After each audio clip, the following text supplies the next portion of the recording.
बिस्मिल्लाहिर्रहमानिर्रहीम। कुरून औला यानी एक सुनहरा दौर। दोस्तों, कुरून औला यानी मुसलमानों का वो 800 साल सुनहरा दौर जब उन्होंने हजारों ऐसे वजूद जन्म दिए जिनका काम बाद में यूरोप के कई साइंसदानों के लिए शोहरत की वजह बना, और उनमें से एक नाम अबू उस्मान अल-जहाज़ी है, जिसके कई सौ साल बाद चार्ल्स डार्विन को हमेशा के लिए अमर कर दिए और ख़ुद उम्मत मुस्लिमा का यह गुमनाम हीरो हमेशा के लिए वक्त की धूल में गायब हो गए। और कोई नहीं जानता था कि इराक़ के शहर बसरा के किनारे गरीबी की लकीर के नीचे पलने वाला ये नौजवान दुनिया को एक अजीब थ्योरी से नवाजेगा।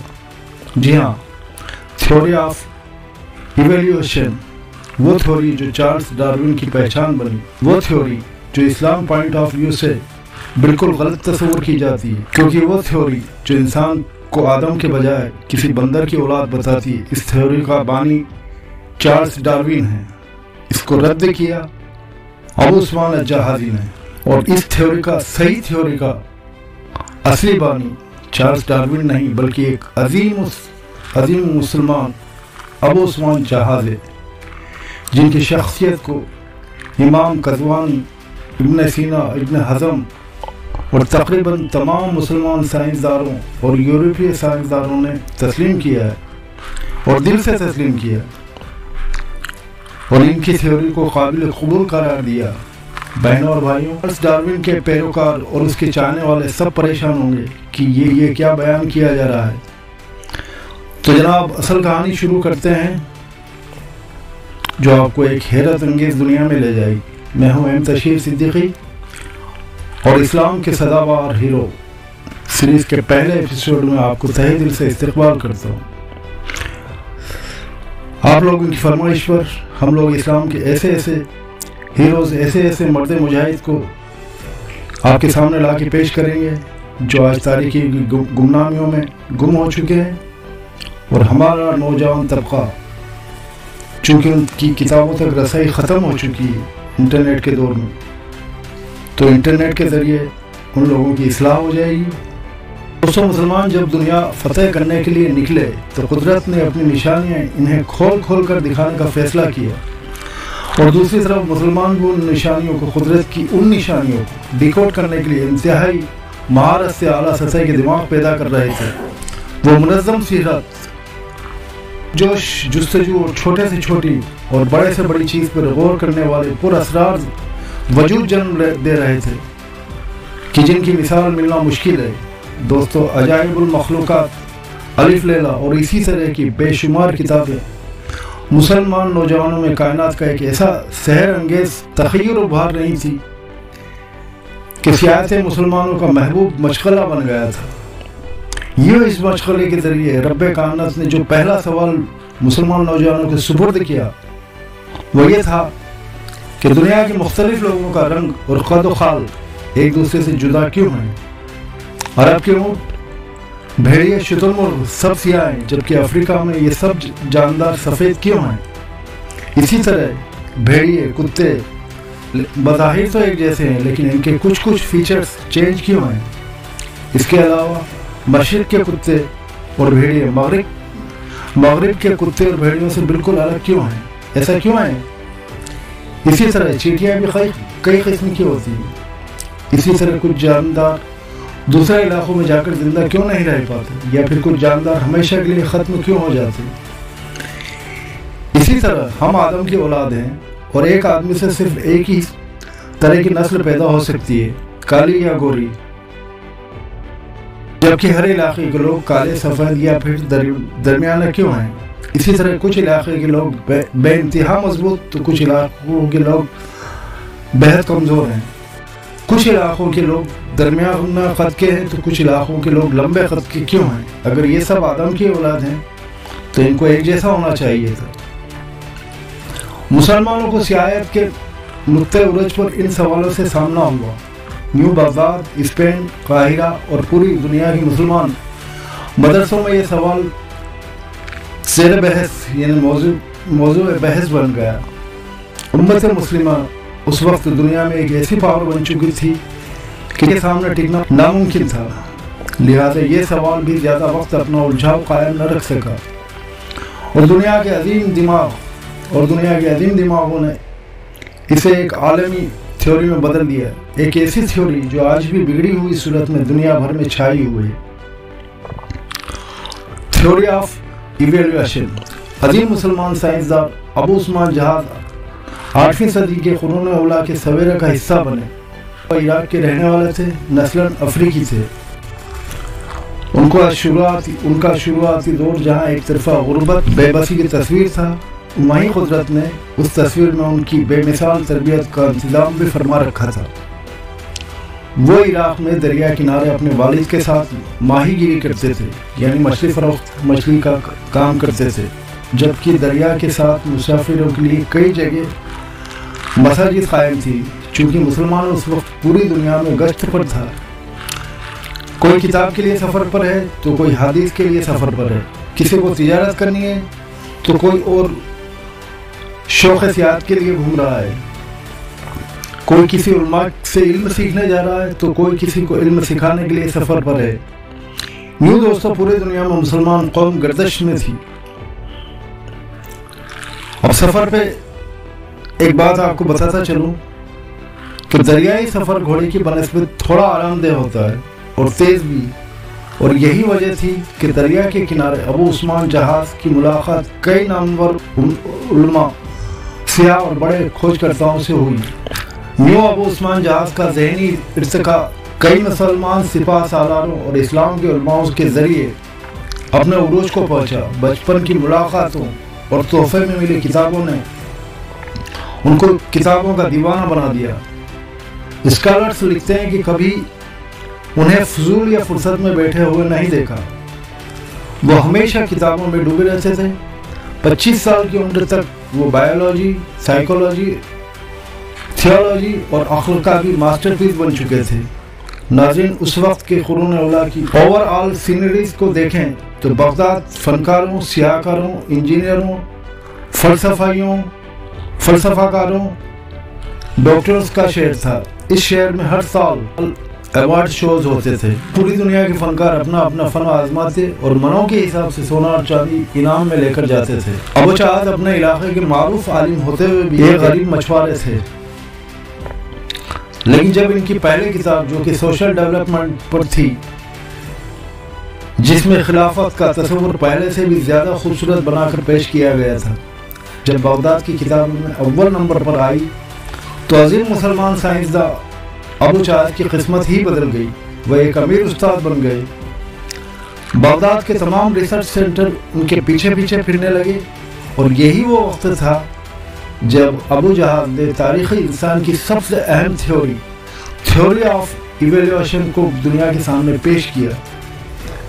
तो दुनिया के साथ साथ उम्मत मुस्लिमा भी चौंक उठी। अबू उस्मान जहाज ने 7 जिल्दों पर मुश्तमिल किताबुल हैवान लिखी, जो कि उस सवाल का जवाब थी जिससे मुसलमानों ने पूरी दुनिया की सियाहत के बाद पाया था, यानी मखलूकात का इर्तिका कैसे हुआ। दोस्तों, अबू उस्मान जहाज ने ही अपनी किताबुल हैवान में साबित किया कि एक जानदार नस्ल से दूसरी नस्ल में मुंतकिल होते रहते हैं। ये एक तवील सिलसिला है जिसमें जानदारों की शक्ल व शबाहत और फीचर्स बदलते रहते हैं। किताबुल हैवान में उन्होंने अर्जियाती तब्दीलियों पर बहस की है। उनके बखल अर्जियाती तब्दीलियाँ जानवरों पर असरअंदाज होती हैं, जिससे इनके अंदर उन तब्दीलियों से लड़ने का मैकेनिज्म ऑन होता है। यूँ उनके वजूद की सकत में एक फ़र्क पड़ने लगता है। मसलन भेड़िया और लोमड़ी कुत्ते की नस्ल से हैं, लेकिन इनके माहौल और अर्जियाती तब्दीलियों ने इनकी सकत और नफ्सियत को कुत्ते से जुदा करके एक अलग हैसियत में बदल दिया है। इसी तरह चेटियाँ, यानी जंगली चेटियाँ और रेगिस्तानी चेटियाँ एक ही चीज़ थी माजी में, लेकिन अर्जियाती तब्दीलियों ने दोनों को अलग अलग हैसियतों में बांट दिया। अबू उस्मान जहाज के नज़दीक जिस जानदार के अंदर वक्त से लड़ने का मैकेनिज्म ऑन नहीं होता तो दुनिया से मिट जाता है और बाकी जानदार अपने वजूद में वक्त के हिसाब से मुनासिब तब्दीली करके जिंदा रहते। इसी तरह उन्होंने एक दूसरा नजरिया भी पेश किया جس کے مطابق جاندار کے جو اعضاء زیادہ حرکت میں نہ ہوں وہ وقت کے ساتھ چھوٹے یا بڑے ہو کر سلامت رہتے ہیں، جبکہ باقی اعضاء جو زیادہ استعمال نہیں ہوتے یا جن کی حرکت بند ہو جاتی ہے تو آئندہ آنے والی نسلوں میں جھڑ جاتے ہیں۔ اس کی ایک چھوٹی سی مثال میں آپ کو دیتا چلوں، سیدنا سلیمان علیہ السلام جن کی بادشاہت تمام چرند اور پرند پر بھی تھی اور دریائی جانداروں پر بھی تھی۔ دریا کے بادشاہ نے ان کو تحفے میں بھینس دی تھی۔ اس سے پہلا بھینس زمینی جانور نہیں تھا جو دریائی جانور تھا۔ اس ٹائم پہ بھینس کے کچھ اور نشو نما ہوتے تھے، وہ پانی میں رہنے والا جانور تھا تو اس کے گلفڑے وغیرہ بھی موجود تھے اور اس میں مچھلی کی طرح تیرنے کی کچھ علامات تھی، لیکن زمین پر آ کر وہ چیزیں استعمال ہونا بند ہو گئی تو اس لیے اگلی نسلوں میں اس کے اعضاء وہ جھڑتے چلے گئے اور آج کی جو بھینس ہم دیکھ رہے ہیں وہ اس پوزیشن میں آ گئی۔ اس تھیوری کو ابو عثمان جہاز نے ثابت کیا تھا اپنی کتاب میں، کتاب الحیوان۔ آتے ہیں ہم اپنے موضوع پر، تو انہوں نے جو نظریہ پیش کیا جس کے مطابق جاندار کہ جو اعضاء زیادہ حرکت میں نہ ہوں وہ وقت کے ساتھ چھوٹے یا بڑے ہو کر سلامت رہتے ہیں، جبکہ باقی اعضاء جو زیادہ استعمال نہیں ہوتے آئندہ آنے والی نسلوں میں جھڑ جاتے ہیں۔ اس کے علاوہ انہوں نے نظریہ ارتقاء پر فائنل پوائنٹ آف ویو دیتے ہوئے کہا کہ زندگی ایک انتہائی چھوٹی سیل سے یا نقطے سے وجود میں آئی ہے، پھر یہ سیل صدیوں تک چٹانوں میں جمود کی شکل یعنی ایٹم کی شکل میں یعنی جوہر کی شکل میں رہا، یعنی زندگی جمود کی صورت رہی۔ اس کے بعد اس نے نباتات کی صورت دھاری یعنی جنگلوں کی اور بیلوں کی صورت دھاری، پھر یہ حیوانوں کی صورت ہوئی اور اس کے بعد انسانی شکل میں پیدا کیا گیا۔ یاد رہے یہ تھیوری انسان کے ارتقاء پر نہیں ہے بلکہ اس سے کروڑوں سال پہلے زندگی کا ارتقاء کو بیان کرتی ہے، ورنہ آپ سمجھ بیٹھیں گے کہ آدم علیہ السلام کی تخلیق تو اللہ تعالیٰ نے فرمائی تھی، یہاں زندگی کی بات ہو رہی، انسانوں کی بات نہیں ہو رہی۔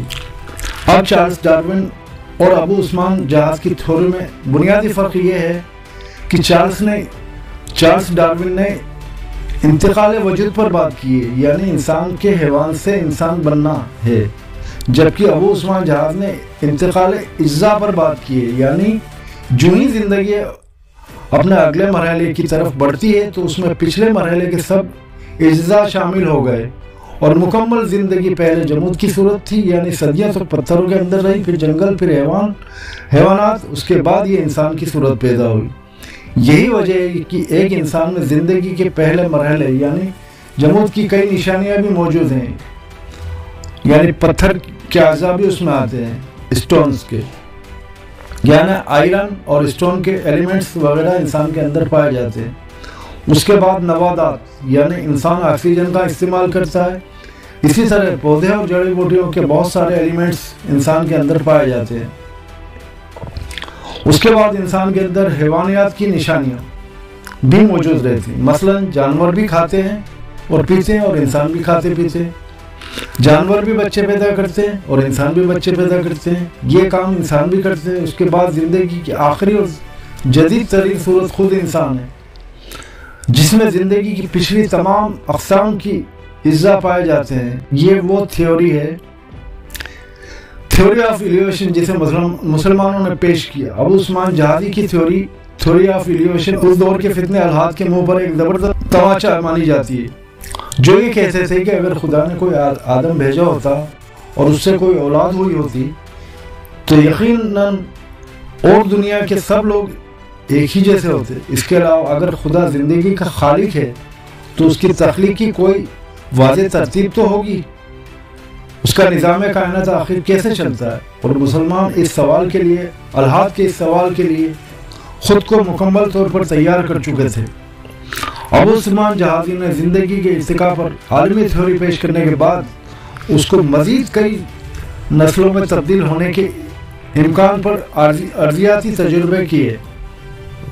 اس نے 50 ایسے لوگوں کو بطور مشاہدہ پیش کیا جو کسی دوسرے علاقے میں جاتے ہی شدید بیمار ہو گئے اور واپس اپنے علاقے میں آتے ہی بغیر علاج کے ٹھیک ہو گئے۔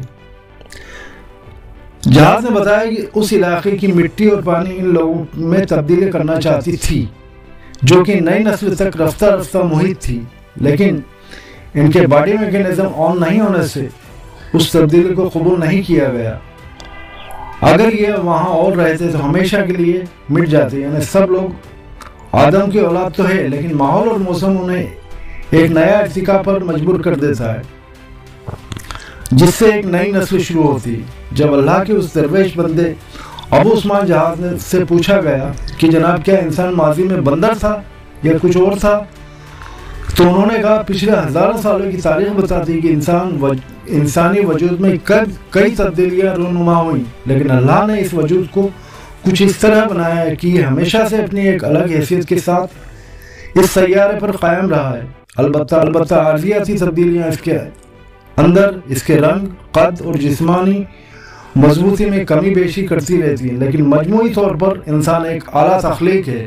جب مسلمانوں کے آپسی نااتفاقیاں اور عیش پرستیاں انہیں کھا گئیں تو ان کی کتابیں کجاوے بھر کر یورپ پہنچی. پھر جس کو جو لگا اس نے اپنی سوچ کے مطابق اس پر تھوڑا بہت کام کیا اور امت مسلمہ کے ہزاروں گمنام ہیرو کی محنت کو اپنے نام کر لیے. اور بہنوں، چارلس ڈارون کا معاملہ بھی کچھ ایسا ہی ہے. یہ شخص 1809 میں پیدا ہوا. یہ وہ وقت تھا جب ابن سینا کی کتاب القانون کیمبرج یونیورسٹی میں ڈاکٹر کی ڈگری کے لیے پڑھائی جاتی تھی. ابن سینا کا مقدمہ پڑھ کر یورپ بہترین پولیٹیکلز اور سوشل ایکسپرٹ تیار کر رہا تھا. ابن حسن theory of lights, theory of vision, medical اور فزیکل سائنس میں یورپ کو آگے لے جا رہی تھی. اسی طرح عظیم مسلمان سائنسدان ابو عبداللہ البطانی کی فلکی تحقیق نئے یورپی اسٹرولر پیدا کر رہی تھی، کیونکہ یورپ کے پاس اپنا تو کچھ تھا ہی نہیں، سب کچھ مسلمانوں سے لوٹا ہوا مال تھا. اور ان کی تحقیق پر، ہم مسلمانوں کی تحقیق، امت مسلمہ کی تحقیق پر نئی یونیورسٹی یورپ میں کھل رہی تھی. یورپ میں ایک نئی صبح کا آغاز ہو رہا تھا، ایسی صبح جس کا نور امت مسلمہ تھے. انہی حالات کے اندر چارلس ڈارون کی پیدائش ہوئی تھی. وہ کیمبرج یونیورسٹی کا ایک فرد تھا. یہ وہ یونیورسٹی ہے جہاں پر مسلمانوں کی تحقیقات اور تصنیفات آج بھی دفن ہیں. تھیوری آف ایلیویشن ایک مسلمان سائنسدان کی تحقیق ہے اور اس تحقیق کے پیچھے امت مسلمہ کے سینکڑوں مرد مسلمان کا خون پسینہ شامل ہے، جنہوں نے دنیا کے ہر اوجھل کونے پر سب سے پہلے قدم جمایا. جبکہ 2 صدی قبل یورپ کی سیاحت قرون اولیٰ کے مسلمانوں کے مقابلے میں کچھ بھی نہیں تھی. پھر انہوں نے کیسے معلوم کیا کہ دنیا کے جاندار ایک دوسرے سے کس قدر مختلف ہیں. خود ڈارون اس قدر ذہین اور فاتن تھا کہ پہلے پادری کے کورس میں فیل ہوا، پھر سرجری کی کلاس میں فیل ہوا. اگر ہم اس کی لائف اسٹوری کھنگالیں اس میں 1 یا 2 سفر ملتے ہیں، وہ بھی پتہ نہیں شاید اس نے کیے یا نہیں کیے. جس کے بعد اس نے ایک کتاب اوریجن اسپیس لکھ کر اپنا نام دنیا کے پہلے نیچر اسپیشلسٹ میں لکھوا لیا. وہ اس قدر ذہین و فطن تھا کہ ڈنگ سے عثمان جہاز کی تھیوری کو سمجھ ہی نہیں پایا. اس نے انتقال اجزاء کو انتقال وجود سمجھ کر انسان کو بندر بنا ڈالا. یہ وہ تھیوری ہے جس کو ابتدا سے انتہا تک لے جانے امت مسلمہ کے کئی ذہنوں نے کام کیا ہے. یہاں تک کہ مولانا جلال الدین صدیقی رومی اس تھیوری میں ابو جہاز کی غلطیوں کو رد کر کے اس سے پہلے سے بھی زیادہ بہتر انداز میں دنیا کے سامنے پیش کرتے ہیں. بھائی اور بہنوں، یہ تھا ہیروز آف اسلام سیریز کا پہلا ایپیسوڈ. میں چاہوں گا کہ آپ اس سیریز کے حوالے سے اپنی بیش قیمتی رائے کا اظہار ضرور کریں. امید ہے آپ کو یہ ویڈیو پسند آئی ہوگی. اور اس کے بعد میں امت مسلمہ کے عظیم استاد، ادیب، سائنٹسٹ، اپنے اس بزرگ ابو عثمان جہاز کو کہاں سے تلاش کر کے آپ کے سامنے لایا ہوں، کتنی محنت لگی وہ بھی ملاحظہ فرمائیں اور خود جا کر ابو عثمان جہاز کو آپ اسٹڈی کریں. دوستوں، انٹرنیٹ سے میں نے جہاں سے ریسرچ کی ہے اس کی لنک نیچے ڈسکرپشن میں موجود ہے. اگر آپ یہ ویڈیو کسی اور چینل پر یا پلیٹ فارم پر دیکھ رہے ہیں تو آپ ان لنکس تک نہیں پہنچ پائیں گے. لہذا گوگل پر سرچ کیجئے فادر آف ایویلیوشن مسلم سائنٹسٹ الجہازی. اس کے علاوہ اس ویڈیو کے لیے جن کتابوں سے ہیلپ لی گئی ان میں پہلے نمبر پہ محمد زکریا کی کتاب 111 مسلمان، جو کہ آپ کو آن لائن سے کیش آن ڈیلیوری پر مل سکتی ہے. دوسرے نمبر پہ گیلیم کی کتاب آف اسلام، یہ کتاب لندن کے ہی کسی یونیورسٹی میں آپ کو مل سکتی ہے. اس کے بعد تیسرے نمبر پہ ڈاکٹر ذکی کرمانی کی کتاب The Encyclopedia of Islam, Science and Scientist, new Delhi, India. ये इंडिया से मिल सकती है। ये वो हवाले हैं जो मैंने आपको बता दिए। मैं चाहूँगा कि आप इन किताबों को जाकर ज़रूर स्टडी करें ताकि हमारी जो हिस्ट्री है वो रिकवर हो सके, क्योंकि जिस कौम के पास उनकी अपनी हिस्ट्री नहीं होती, उनका नफ्सियाती नज़रिया खुद ब खुद बदल जाता है। मौजूद बहनों और भाइयों, ये वीडियो यहीं अपने अख्तिताम पर पहुँचती है। इल्म दीन सीखते रहिए, इल्म दीन सिखाते रहिए और इल्म दीन घर घर पहुँचाते रहिए। अल्लाह ताला तमाम आलम इस्लाम को अपने हिफ्ज़ व अमान रखे और आपकी जायज़ मक़ासिद और तमन्नाओं को पूरी फरमाए। आमीन अल्लाहुम्मा आमीन।